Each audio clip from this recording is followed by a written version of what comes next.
ठीक है, accept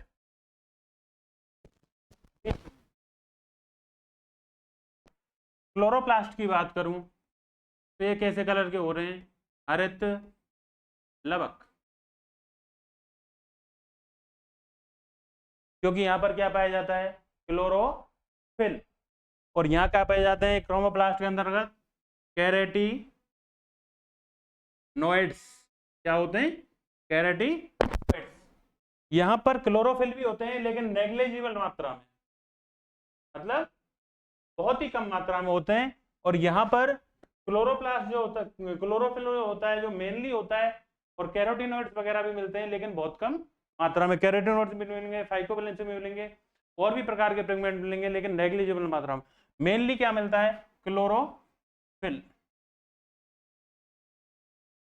chlorophyll pigment मिलेगा, ठीक है, पर्ण हरित। आगे हम बात करें तो सबसे पहले हम बात करते हैं ल्यूकोप्लास्ट।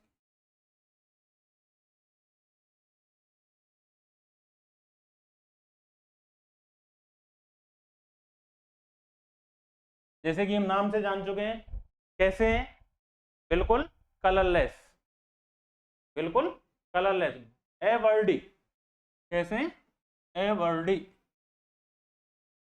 लवक, एवर्डी लवक, ये कितने प्रकार के होते हैं और इनका काम क्या है, इनका मेनली जो काम है वो क्या है, स्टोरेज, क्या काम है, स्टोरेज, इनका फोटोसिंथेसिस से कोई काम या कोई लेना देना नहीं है, इनका मेनली जो काम है वो स्टोरेज का काम है।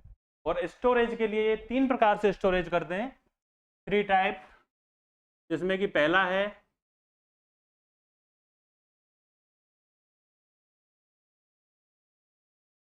एमाइलो प्लास्ट, ठीक है, दूसरा है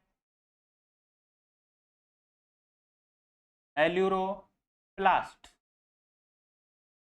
तीसरा है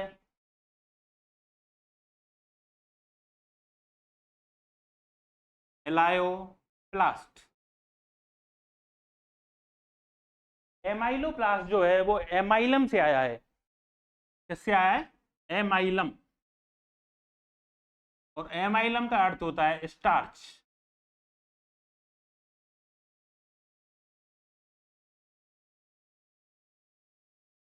अर्थात ये जो संग्रह करते हैं वो किसका करते हैं, स्टार्च का, किसका करते हैं, स्टार्च का, इसलिए इसको क्या बोलते हैं, एमाइलो प्लास्ट, ठीक है।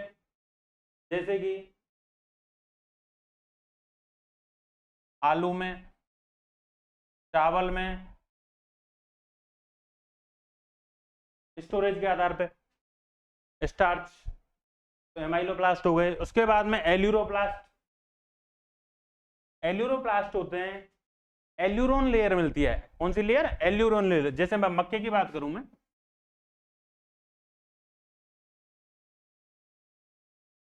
मक्के के अंतर्गत लेयर पाई जाती है जो एल्यूरोन लेयर होती है, जो कि किसका संग्रह करते हैं, प्रोटीन का, किसका, प्रोटीन का, तो एल्यूरोन से अर्थ आया प्रोटीन,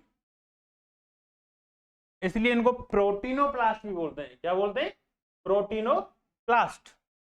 तो ये जो मिलेगा वो मक्का, जिनमें प्रोटीन वगैरह होगी उनमें मिलेगा, मक्का इसका एग्जांपल है। तीसरा मैं बात करूं एलायोप्लास्ट, एलायो का मतलब होता है, याद हो जाएगा, ऑयल, क्या होता है, ऑयल, तो लिपिड या ऑयल का, लिपिड या ऑयल का स्टोरेज, स्टोरेज ऑफ लिपिड या ऑयल, समझ में आया। तो इसका ये एग्जांपल लें तो कैस्टर, अरंडी, मस्टर्ड, ग्राउंडनट,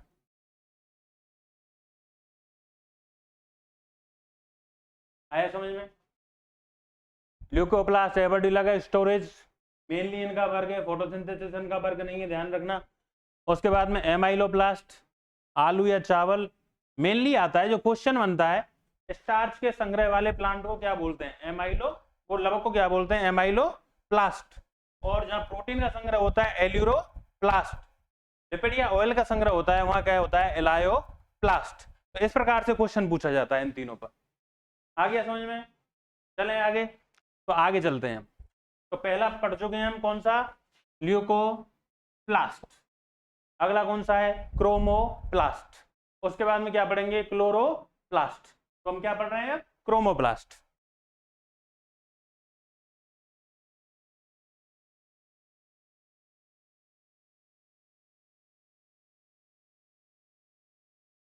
नाम में घुस जाओ, क्रोमा माने कलर, क्या होता है, कलर।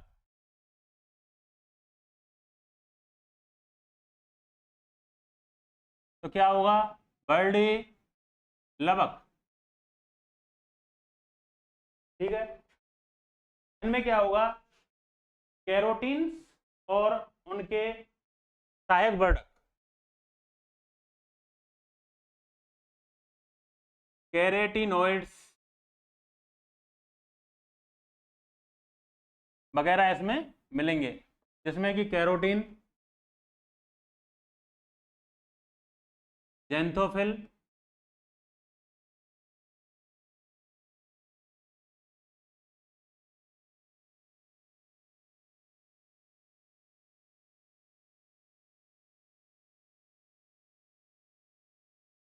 कैरोटीन और जेंथोफिल्स वगैरह प्रेजेंट होते हैं। ये कहां पर प्रेजेंट होते हैं, इनका मेन काम क्या है, जैसे कि हमने पढ़ा था कि ल्यूकोप्लास्ट था, उनका काम क्या था, वो ल्यूकोप्लास्ट था, उनका क्या काम था, स्टोरेज का काम था। इनका क्या काम है, कलर प्रदान करना। क्या प्रदान करना, कलर प्रदान करना है, रंग प्रदान करना है, इनका काम है। तो ये कहाँ रंग प्रदान करते हैं, तो ये रंग प्रदान करते हैं कहाँ पे, फ्लावर एंड फ्रूट्स, इन दोनों के अंतर्गत ये क्या प्रदान करते हैं, कलर प्रदान करते हैं। फ्लावर में भी मेनली पेटल्स, किसमें, पेटल्स में, जिससे कि पॉलिनेशन की जो एक्टिविटी है उनमें भी हेल्प होती है। और डिफरेंट डिफरेंट कलर के जो हमें फ्लावर दिखते हैं तो वो किसके कारण दिखते हैं, पेटल्स। और कौन सा वर्णक, क्रोमोप्लास्ट। आगे हम बात करते हैं इससे आगे, चलिए। जो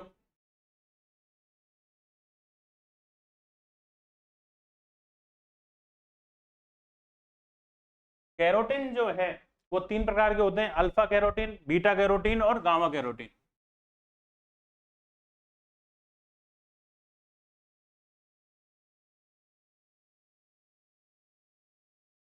और gamma carotene,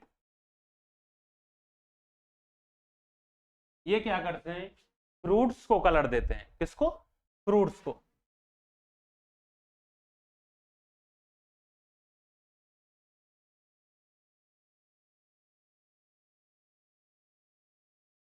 provide fruits colour, ठीक है। कैसा कलर देते हैं, पीला नारंगी कलर, येलो ऑरेंज कलर देते हैं। समझ में आया, ठीक है। उसके बाद में मैं और बात करूं तो मिर्च, कौन सी, मिर्च और टमाटर, इसके लिए जो लाल रंग प्रदान करते हैं, कैसा रंग, लाल रंग, तो वो जिस वर्णक के कारण आता है वो आता है लाइकोपिन। और ये भी क्या है, ये कैरोटीनॉइड्स का प्रकार है। एक वर्णक और पढ़ते हैं, कैप्सेसिन, जो कि क्या करता है, मिर्च का तीखापन, मिर्च का तीखापन, ये कौन प्रदान करता है, तो ये प्रदान करता है आपका कैप्सेसिन। कौन प्रदान करता है, कैप्सेसिन। ये तो हो गया फ्रूट्स के बारे में। अब मैं पेटल्स के बारे में बात करूं,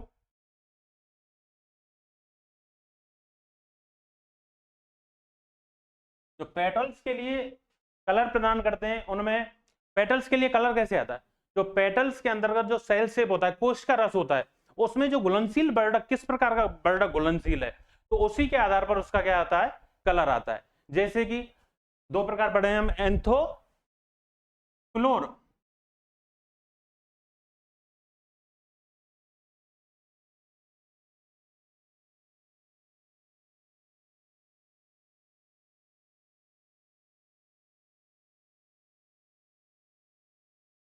एंथो क्लोर,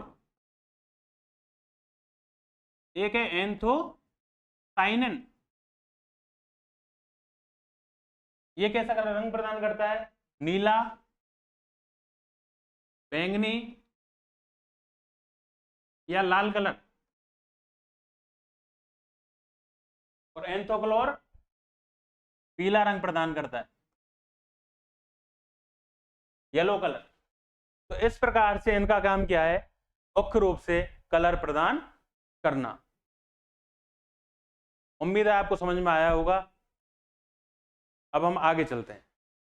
तो आगे चलते हैं तो तीसरा प्रकार है हमारा ल्यूकोप्लास्ट हो चुका, क्रोमोप्लास्ट हो गया, आगे हम क्या पढ़ेंगे? क्लोरोप्लास्ट। ठीक है, चलते हैं। हाँ, इसके अंतर्गत मैं और भी बात करूं, एक मिनट सुनिए। जैसे सवालों में आपने पढ़ा होगा फियोफाइसी, फियोफाइसी, ये जो वर्डक मिलता है वो कहाँ मिलता है? पूरे शैवालों में। कहाँ मिलता है? पूरे शैवालों में। यदि मैं यही बात करूं रोडोफाइसी, कौन सी? रोडोफाइसी, जो क्या प्रदान करता है? लाल रंग प्रदान करता है, रेड कलर प्रदान करता है। यदि मैं देखूं इसी जगह बैक्टीरिया वगैरह में, बैक्टीरिया, साइनोबैक्टीरिया, साइनोबैक्टीरिया, यह बात करूं मैं नील हरे शैवाल, इनमें जो मिलता है वो मिलता है क्रोमेटोफोर। कौन सा मिलता है? क्रोमेटोफोर वर्डक मिलता है। तो इस प्रकार से हम क्या है कि क्रोमोप्लास्ट की बात करते हैं। आपको समझ में आ गया होगा। रंग प्रदान करता है, डिफरेंट डिफरेंट टाइप्स के कलर मिलते हैं इसके अंतर्गत। किसको प्रदान करता है, कैसे प्रदान करता है, क्या क्या सारे कुछ बता चुके हैं। ठीक है, यहां से बाहर क्वेश्चन नहीं जाएगा। इससे आगे हम बात करें क्लोरोप्लास्ट।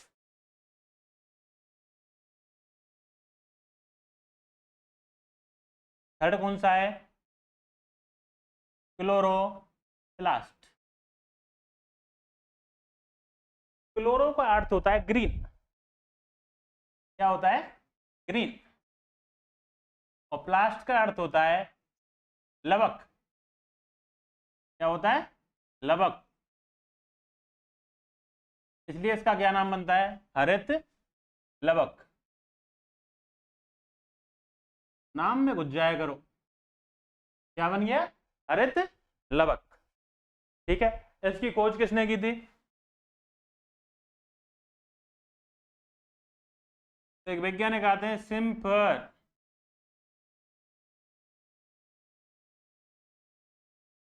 इन्होंने इसकी खोज की। किन्होंने की? सिम्फर नामक वैज्ञानिक ने। अब इनकी साइज शेप 5 to 10 माइक्रोन होती है। शेप की बात करूं तो ओवल शेप होता है।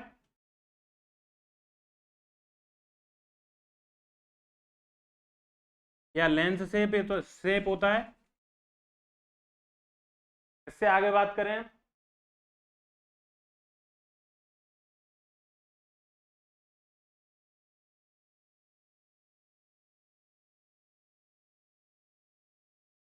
तो डाइमॉर्फिज्म दिखाते हैं। क्या दिखाते हैं? डाइमॉर्फिज्म और पॉलीमॉर्फिज्म।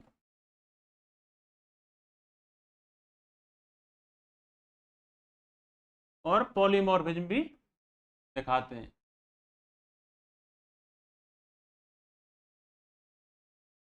डाइमॉर्फिज्म का मतलब क्या है? आपने सुना होगा C4 प्लांट। जो कि मिलते हैं उष्ण कटिबंधीय इलाकों में, मतलब जहां पर जीरो फैट प्लांट्स होते हैं वो उष्ण कटिबंधीय होते हैं। वहां पर जो प्लांट होते हैं, जैसे मैं बात करूं नागफनी, कैक्टस, इनमें क्या मिलता है, कैक्टस वगैरह में क्या मिलता है, इनमें क्या है कि पत्ती के अंतर्गत दो प्रकार की सेल मिलती हैं, मीजोफिल सेल्स और बंडल सीज सेल्स।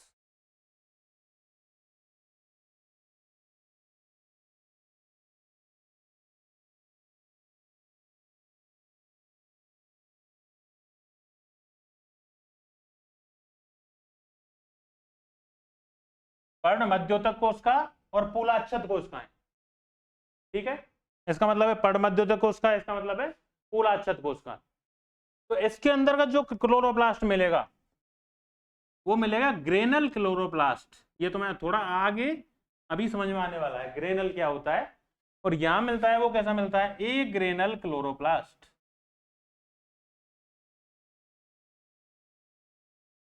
यदि मैं पॉलीमॉर्फिज्म की बात करूं तो डिफरेंट डिफरेंट शैवाल्स में पॉलीमॉर्फिज्म मिलती है। जैसे कि मैं बात करूं कप शेप, अर्थात इस प्रकार से कप के आकार का क्लोरोप्लास्ट जो मिलता है वो मिलता है क्लेमाइडोमोनास क्लोरेला और बॉल बॉक्स।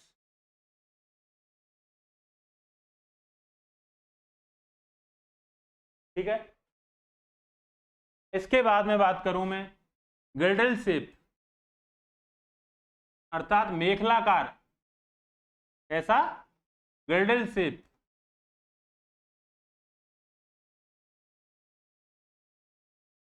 या मेखलाकार।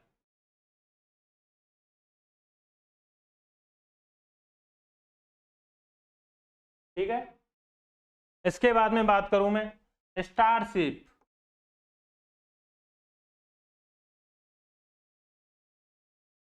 जैसे कि स्टार की आकृति का, तो ये कहां मिलता है, जिग्निमा।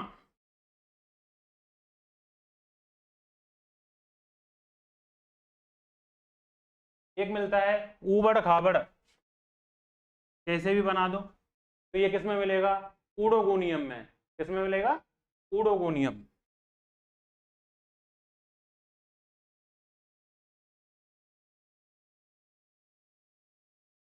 समझ में आया। इससे आगे हम बात करें, एक होता है स्पाइरल शेप,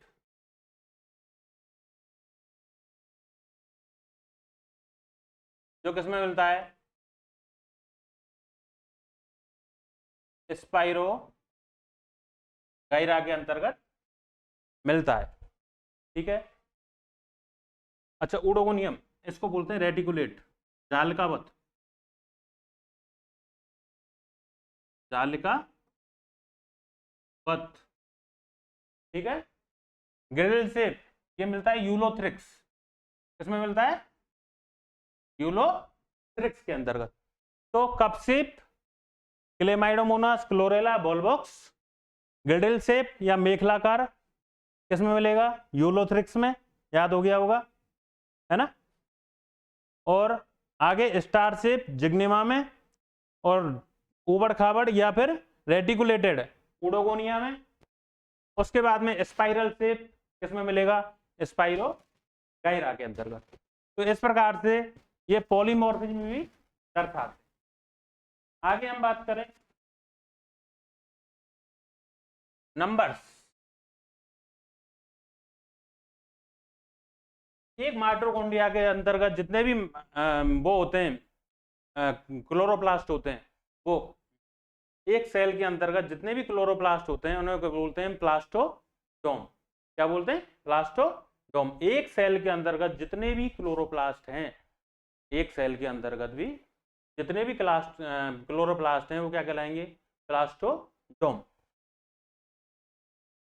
नंबर्स की बात करूं तो केवल संख्या में एक क्लोरोप्लास्ट,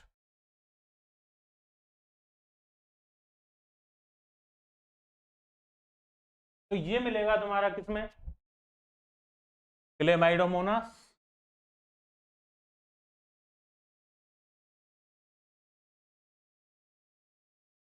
वॉलबॉक्स,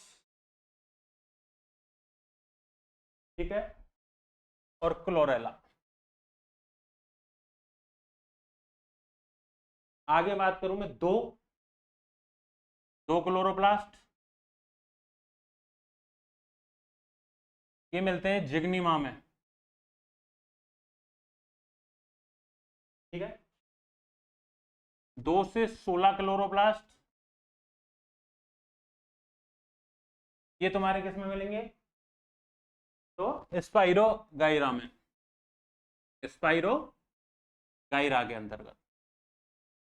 मेनी क्लोरोप्लास्ट मतलब बहुत ज्यादा क्लोरोप्लास्ट, ये आपके मिलते हैं किसमें, हाइयर प्लांट्स में।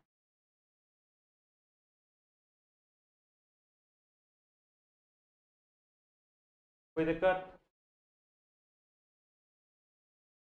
यहां तक? तो हमने क्या क्लोरोप्लास्ट के बारे में क्या क्या बात की, सिंपल ने इसके बारे में बताया। उसके बाद में क्या की, डाइमॉर्फिज्म दर्शाता है। डाइमॉर्फिज्म कहाँ दर्शाता है, C4 प्लांट में, क्योंकि वहाँ क्या पाया जाता है, क्रेंज एनाटोमी पाई जाती है। जीरोफाइट्स प्लांट होते हैं, वहाँ दोनों प्रकार की सेल मिलती हैं, मीजोपिल सेल और बंडल सी सेल, तो दोनों प्रकार की सेल्स होती है, क्रेंज एनाटोमी बोलते हैं उसको। तो वहाँ पर ग्रेनल और एग्रेनल दोनों प्रकार का क्लोरोप्लास्ट मिलता है, जो कि मैं समझाऊंगा अभी जब आपको स्ट्रक्चर बनाऊंगा कि ग्रेना पार्ट क्या होता है, एग्रेना पार्ट क्या होता है। उसके बाद में मैंने बात की कि नंबर्स की, तो नंबर सभी में अलग अलग वेरी करता है। 1 क्लोरोप्लास्ट वाले भी एग्जाम्पल हैं, 2 क्लोरोप्लास्ट वाले भी हैं, 2 से 16 क्लोरोप्लास्ट वाले भी और मेनी क्लोरोप्लास्ट वाले भी एग्जाम्पल हैं। उसके बाद में मैंने पॉलीमॉर्फिज्म भी बताई आपके अंदर, आपके लिए किसमें बताई, शैवालों के अंतर्गत। कप शेप कितने मिलता है, क्लेमाइडोमोनास के अंतर्गत, क्लोरेला के अंतर्गत, वॉलबॉक्स के अंतर्गत। दो किस्में मिलते हैं, वो कप शेप कहाँ मिल रहा है, क्लेमाइडोमोनास, क्लोरेला और उनमें मिल रहा है। जिग्नमा कहाँ मिल रहा है, ताराकार या स्टार शेप, जिग्नमा में जिग्नमा में मिलता है। ऊबड़ खाबड़ ऊडोगोनियम या रेटिकुलेटेड भी बोलते हैं, क्योंकि ऊबड़ खाबड़ पूरा हो गया तो रेटिकुलेटेड बोल सकते हैं उसको। तो वो मिलता है ऊडोगोनियम में। तो इस प्रकार से हमारा यहाँ तक कंप्लीट होता है। अब मैं बात करूं स्ट्रक्चर ऑफ क्लोरोप्लास्ट।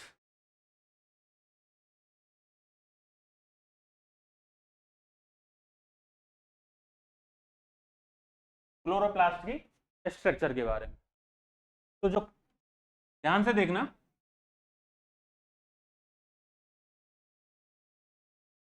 तो क्लोरोप्लास्ट है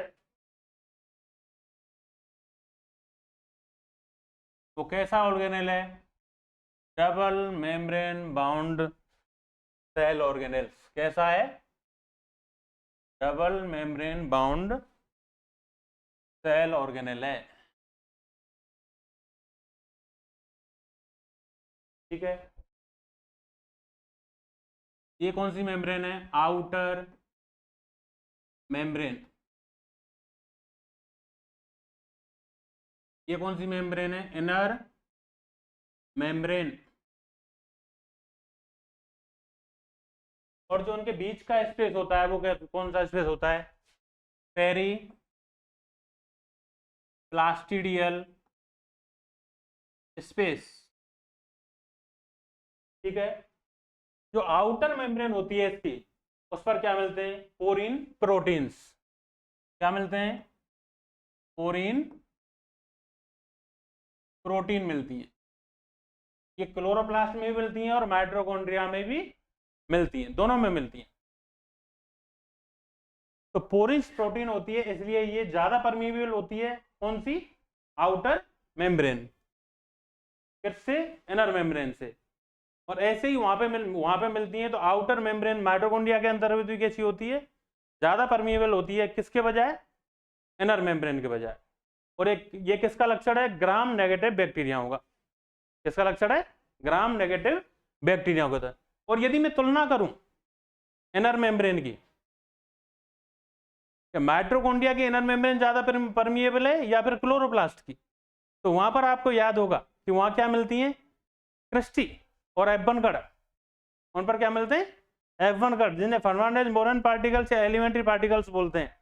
इस कारण से माइटोकॉन्ड्रिया की जो इनर मेम्ब्रेन है, देखो बता देता हूं मैं, आउटर मेम्ब्रेन ऑफ क्लोरोप्लास्ट ज्यादा परमिएबल है इनर मेम्ब्रेन ऑफ क्लोरोप्लास्ट से, ठीक है। आउटर मेम्ब्रेन ऑफ माइटोकॉन्ड्रिया ज्यादा परमिएबल है इनर मेम्ब्रेन ऑफ माइटोकॉन्ड्रिया से। अब मैं माइटोकॉन्ड्रिया और क्लोरोप्लास्ट की यदि तुलना करूं तो इनर माइटोकॉन्ड्रियल मेम्ब्रेन ज्यादा परमिएबल है किसकी तुलना में, out inner membrane of chloroplast. आगे समझ में, तो बाहरी मेम्ब्रेन, आउटर मेम्ब्रेन, अंदर की मेम्ब्रेन, इनर मेम्ब्रेन, स्पेस जो कहलाएगा वो पेरीप्लास्टिडियल स्पेस कहलाता है। और कौन सी प्रोटीन मिलती है, पोरीन प्रोटीन प्रेजेंट होती है। इसके अंतर्गत क्या प्रेजेंट होते हैं, ग्रेना,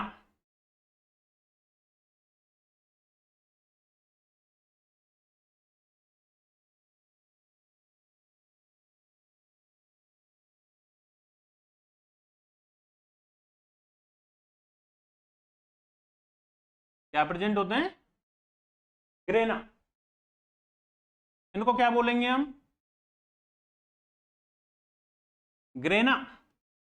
और इसकी एक लग इकाई जो एक यूनिट होती है वो क्या कहलाती है, ग्रेनम। क्या कहलाती है, ग्रेनम। इसके जो ये पूरी क्या कहलाई, ग्रेना। ग्रेना के अंतर्गत जो इस प्रकार संरचनाएं मिल रही हैं, ये कैसी मेम्ब्रेन माउंट होती है, डबल मेम्ब्रेन माउंट होती है ये भी संरचनाएं, ध्यान रखना। तो इनको क्या बोलते हैं हम, थाइलेकोइड। क्या बोलते हैं, थाइलेकोइड,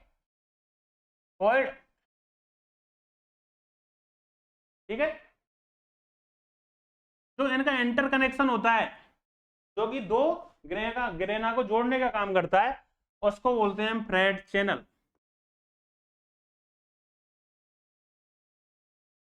या इंटरग्रेनम।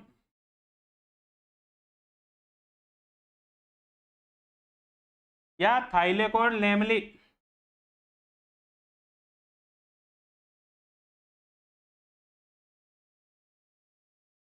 ये इसके क्या होते हैं, नाम होते हैं।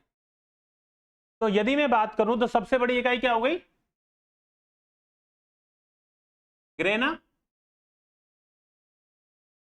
ग्रेना के अंतर्गत ग्रेनम, ठीक है। ग्रेनम में क्या मिलेंगे, थाइलेकोइड्स। और थाइलेकोइड्स नाम जो दिया था वो किसने दिया था, मेंक। किसने दिया था, मेंक। थाइलेकोइड के अंतर्गत मैंने बात बताया ये संरचनाएं क्या कहलाती है, थाइलेकोइड। तो थाइलेकोइड पर भी क्या मिलते हैं, इस प्रकार से क्या मिलते हैं, क्वांटासोम। क्या मिलते हैं, क्वांटासोम।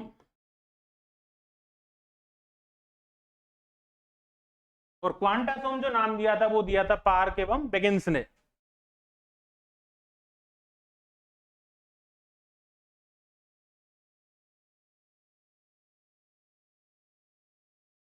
ध्यान रखना, ग्रेना, ग्रेना के अंतर्गत ग्रेनम, ग्रेनम के अंतर्गत थाइलेकोइड, थाइलेकोइड के अंतर्गत क्वांटासोम।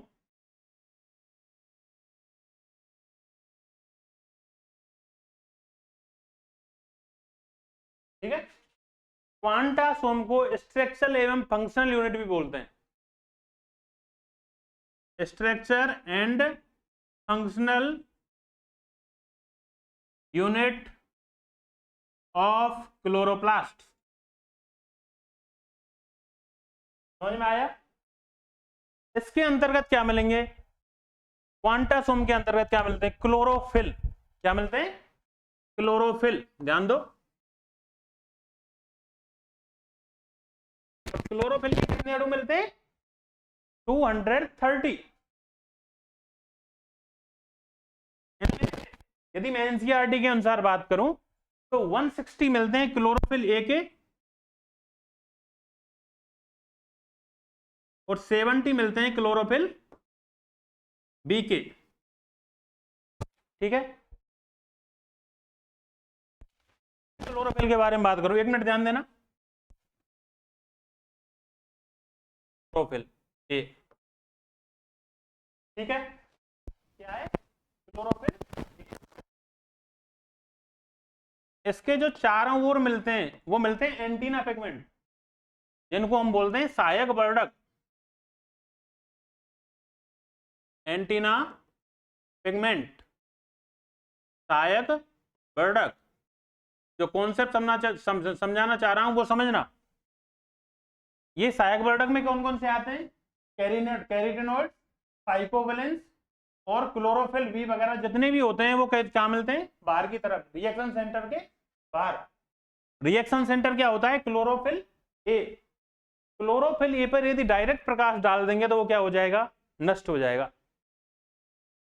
इसलिए जो सहायक वर्धक होते हैं, एंटीना पिगमेंट होते हैं, वो उतनी ही मात्रा में लाइट को जाने देते हैं जितना कि अणु के लिए चाहिए, क्लोरोफिल ए के लिए जरूरत होती है। समझ में आया होगा? आगे चलते हैं। कितने एंगस्ट्रॉम की लाइट देनी है, कितनी दे देनी है, तो उस पर ये डिपेंड करता है कि क्लोरोफिल को कितना ऊर्जा देनी है जिससे वो एक्साइटेड हो पाए, तो उसी तरंग दैर्ध्य की लाइट दी जाती है। तो ये इसका काम हुआ। तो सबसे पहले ग्रेना के अंदर ग्रेनम के अंदर थाइलेकोड। यदि मैं एक क्लोरोप्लास्ट के अंतर्गत बात करूं तो 20 से 100 ग्रेना की इकाइयां प्रेजेंट होती है। ठीक है, आगे यदि मैं इसी में बात करूं, ध्यान ध्यान देना, क्लोरोप्लास्ट में माइटोकॉन्ड्रिया में पढ़ाया था, यहां पर सिंगल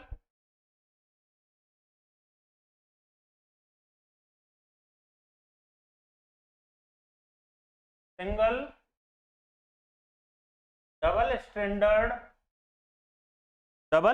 स्टैंडर्ड सर्कुलर डीएनए पाया जाता है, जो कहां मिलता है? केवल क्लोरोप्लास्ट में और माइटोकॉन्ड्रिया के अंतर्गत। ध्यान रखना। और क्या मिलेगा? आरएनए मिलेगा। और क्या मिलेगा? प्रोटीन मिलेगी। प्रोटीन कौन सी मिलेगी? रूबिस्को। वो एंजाइम कौन सा मिलेगा? रूबिस्को। प्रोटीन नहीं, एंजाइम रूबिस्को, जो कि पृथ्वी पर पाए जाने वाला सबसे अधिक मात्रा में पाए जाने वाला एंजाइम है, लगभग 16%। कितना है? 16%। तो एक कुछ मात्रा में, लेकिन कहीं ना कहीं डिपेंडेंसी तो किस पे भी है? न्यूक्लियस पे भी। इसलिए इनको सेमी ऑटोनोमस सेल ऑर्गेनेल्स बोलते हैं। क्या बोलते हैं? Semi autonomous cell organelle. ठीक है, बाइनरी फिजन भी करता है, मतलब अपनी डुप्लीकेट कॉपी भी बना सकता है, सेल्फ डुप्लीकेटिंग कॉपी भी बना सकता है।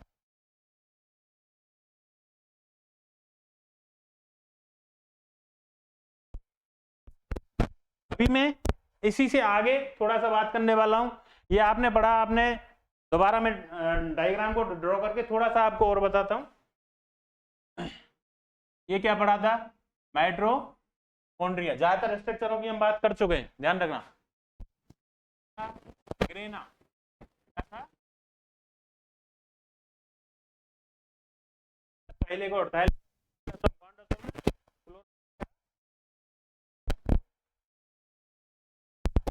तो ये इसमें दो प्रकार के थाइलेकोड में दो प्रकार की मिलती है। एक तो होता है नॉन एप्रेस रीजन,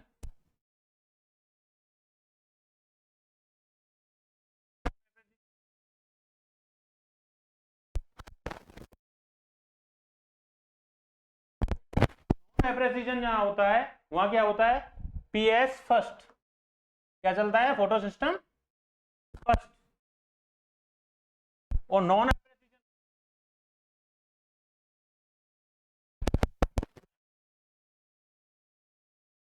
और मैंने अंदर का पार्ट जो बताया था वो क्या बताया था? स्ट्रोमा।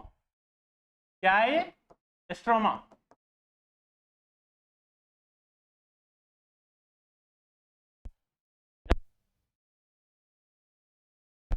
की रिएक्शन। और यहां क्या चलती है,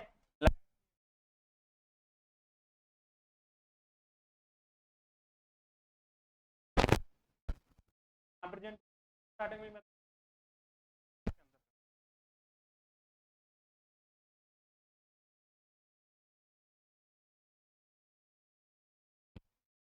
नॉन एब्रेसिजन।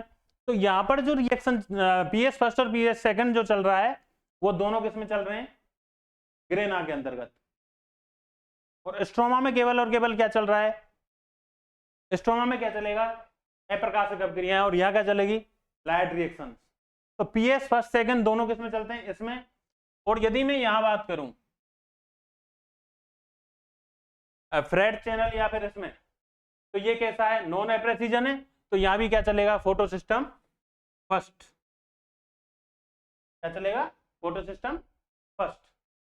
तो यहां तो क्या चलती है, साइक्लिक रिएक्शन चलती है, और वहां कैसी रिएक्शन चलती है, नॉन साइक्लिक रिएक्शन चलती है। जो आगे मैं फंक्शंस पढ़ाऊंगा अभी 2 मिनट में तो आपको बताऊंगा। तो यहां तक हमारी स्ट्रक्चर में कोई दिक्कत हो तो आप बताइए, स्ट्रक्चर आपको समझ में आ गई होगी। आगे चलें, ठीक है।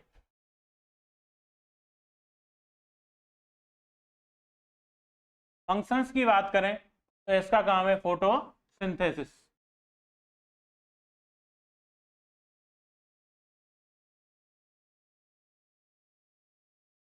फोटोसिंथेसिस में भी 2 प्रकार की होती हैं, प्रकाशिक अपक्रियाएं और अप्रकाशिक अपक्रियाएं। प्रकाशिक अपक्रिया के कहां चलती हैं, प्रकाशिक अपक्रिया मैंने बता दी कहां चलती हैं, ग्रेना में। और अप्रकाशिक अपक्रियाएं चलती हैं स्ट्रोमा में। तो यहां पर तो क्या होता है, एटीपी और NADPH2 बनेंगे, मतलब खाने के लिए मसाला तैयार होगा। और यहां पर क्या बनेगा, फूड बनेगा। अब फूड क्या होगा, ग्लूकोज या कोई ना कोई कार्बोहाइड्रेट, शुगर होगी कोई ना कोई, ठीक है। आगे समझ में। और इसका क्या काम है, कार्बन डाइऑक्साइड को भोजन के लिए यूज में लेना, CO2 लेना। और O2 कब देगा, जब नॉन साइक्लिक रिएक्शन चलती है। कौन सी रिएक्शन, नॉन साइक्लिक। जब नॉन साइक्लिक रिएक्शन चलती है तो उसके अंतर्गत क्या होता है, ये जब जल का अपघटन होता है तो वहां से ऑक्सीजन निकलती है जो कि हम यूज में लेते हैं। तो CO2 का लेना किसमें काम में लेता है, ये भोजन बनाने में। और हमें O2 कैसे देता है, जब नॉन साइक्लिक रिएक्शन होती है तो वहां हाइड्रोजन का वो जल का अपघटन होता है तो वहां से क्या निकलती है, ऑक्सीजन, जिसका हम यूज में लेते हैं। मैंने बता दिया सेमी ऑटोनोमस सेल ऑर्गेनल्स है, सेकंड लार्जेस्ट सेल ऑर्गेनल्स है। और इसके बारे में एक चीज और बता देता हूं, एंडोसिम्बायोसिस थ्योरी।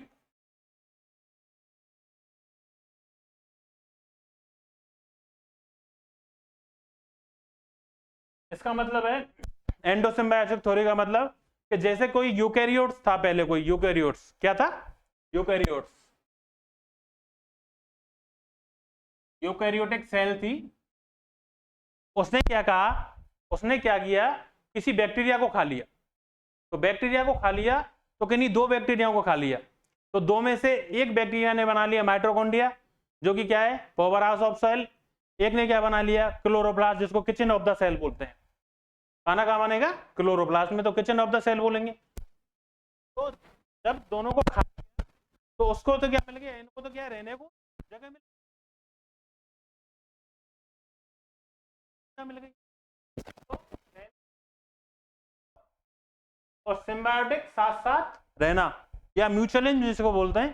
तो इस प्रकार से एंडोसिम्बायोटिक थ्योरी से क्या हुआ, इनका उद्भव माना जाता है। और इसमें क्या होता है, 70S राइबोसोम, आपको पता है, ठीक है। Double circular DNA, binary fusion, कोरिन्स प्रोटीन,